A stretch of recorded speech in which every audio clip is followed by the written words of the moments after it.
The story I would like to tell about is a little long.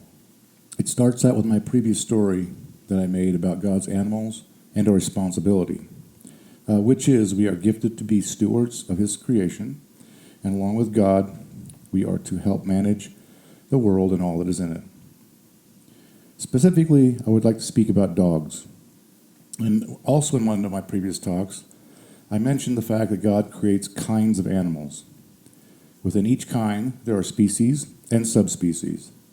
Some of these subspecies were formed from environmental factors and environmental changes, including species that were altered by external forces. One example would be animals that relocated themselves en masse due to human settling. After time, some of these take on a different character or characteristic and become a subspecies. The domesticated dog is one which mankind has directly influenced. Most of the recent breeds of dogs are either the result of inbreeding or selective breeding. Historically, the dog, the animal we have today, started out as one kind of animal, Canis lupus. It is said that the dog-human relationship started 10,000 years ago. Also, some say 20,000 years ago. Man came in contact with stray wolves or outcasts of the group. They came around man to eat garbage and get handouts from humans. Scientists call these camp wolves or weak wolves.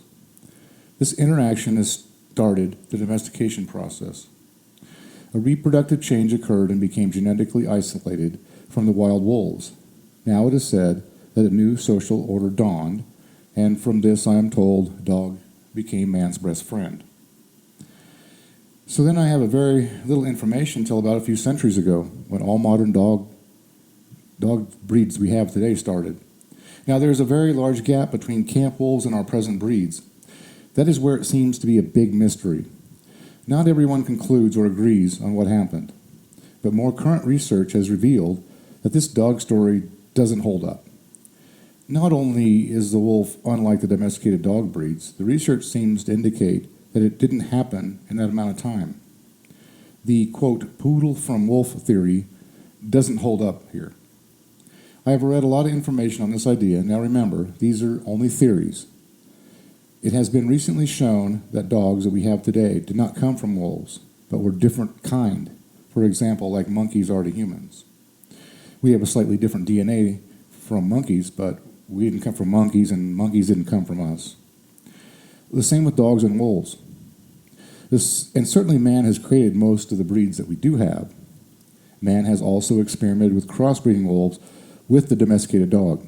Some experiments have even led to crossbreeding wolves with poodles.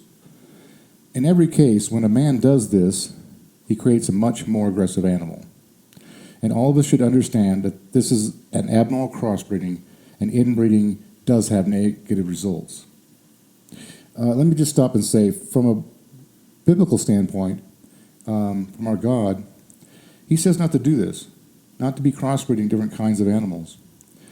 Everyone that has done this over time has always resulted in negative attributes. For example, like mules, ligers, and there's a lot more.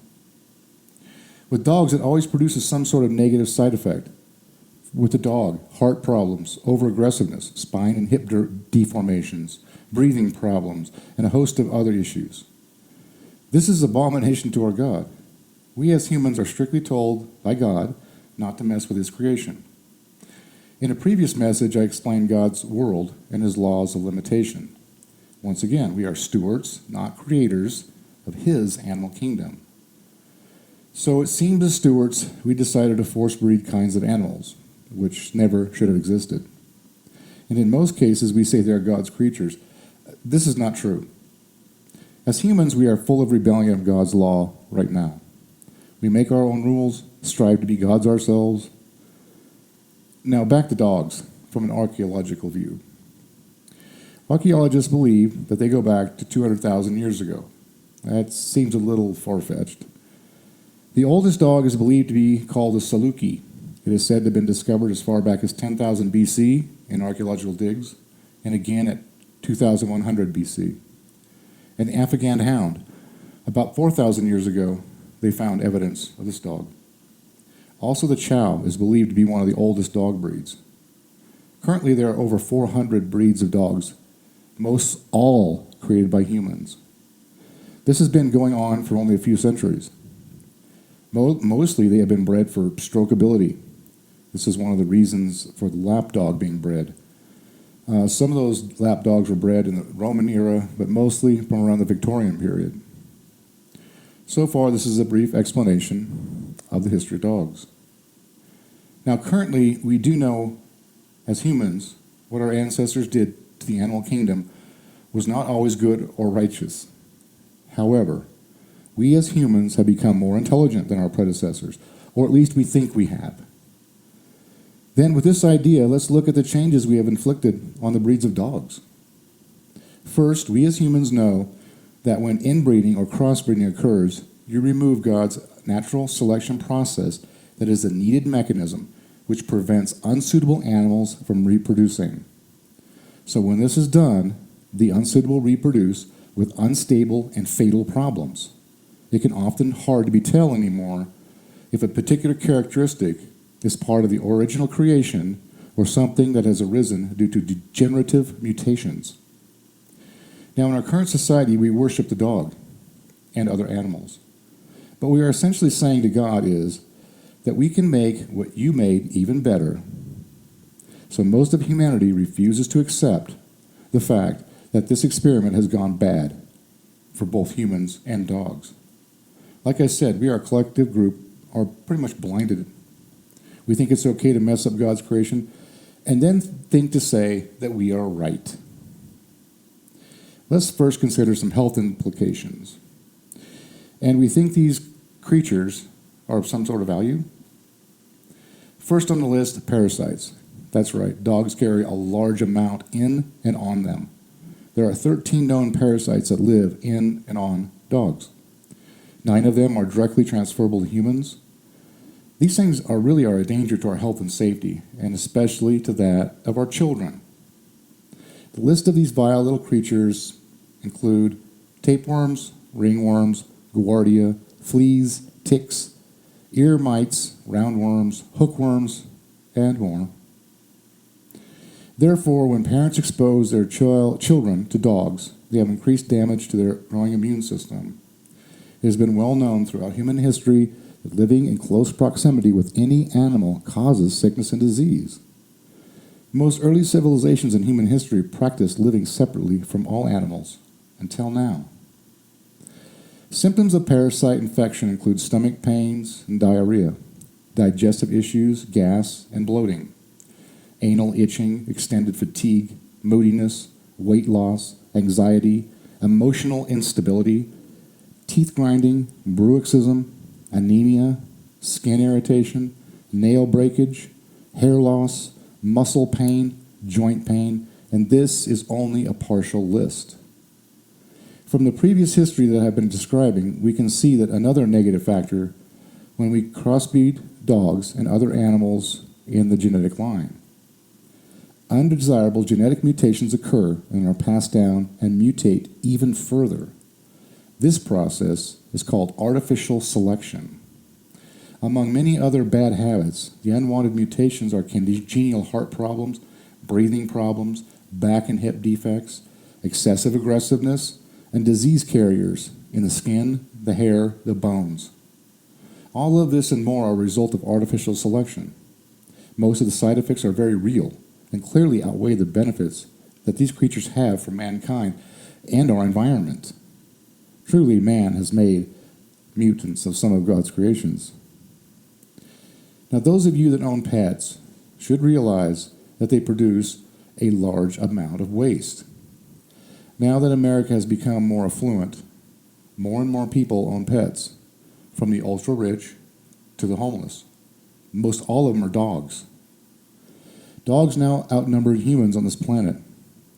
When looking at this from a perspective of natural order, this is very dangerous. One species or kind outnumbering another always results in negative effects for the less populous. Also, I must mention the environmental effects that dogs have. Every dog owner is contributing to this. 72.8 million dogs currently live in the United States, producing 30,000 tons of waste every day. All of it carefully packed with billions of parasites. That's about 10 million tons every year. According to the EPA, dog waste is considered a non-point source of pollution, along with herbicides, insecticides, oil, grease, toxic runoff, salt from irrigation, and acid from abandoned mines. 2 or 3 days of dog droppings from about 100 dogs can be considered dangerous enough to close a bay or a watershed within 20 miles to swimming and fishing and contact. Now, to understand this from the viewpoint of our EPA, dog waste is equivalent to that of washing motor oil off your driveway into the waterway and acid leaching from mines. This is the stuff that makes us sick. So do remember that parasites and bacteria that dog waste contains is very toxic to humans. Ringworms is one of the most commonly found parasite in dog waste. It can remain infectious in the soil and water for years. The dog poop you leave now for others to walk in and spread can make other people sick for years to come. If you ask for or read your local water quality chart, or the water provider has charts and analysis for water content, you'll find that all cities have a standard for fecal matter content. Most all of this is due to dog feces getting into the water supply in runoff. One of the most important facts about the negative effects of irresponsible dog breeding is aggressive behavior. Well, it is the most unacceptable and alarming problem that we have with dogs in this current world. This aggressive behavior is almost always directed at our children. The reason why I'm saying this is that this is a very real problem that mankind is facing. If you are a dog owner, you are co-conspiring with all other dog owners to have dogs attack, maul, and kill our children. It is true, you are implicated in this gross neglect of our next generation. I've experienced the same response from about every single dog owner I have talked to or confronted. All refuse, in one way or another, to truly acknowledge the truth that their dogs pose any danger or listen to sound advice on how to keep the dogs in line. You must keep on these creatures constantly, because you have to realize that you can't train instinct from any animal.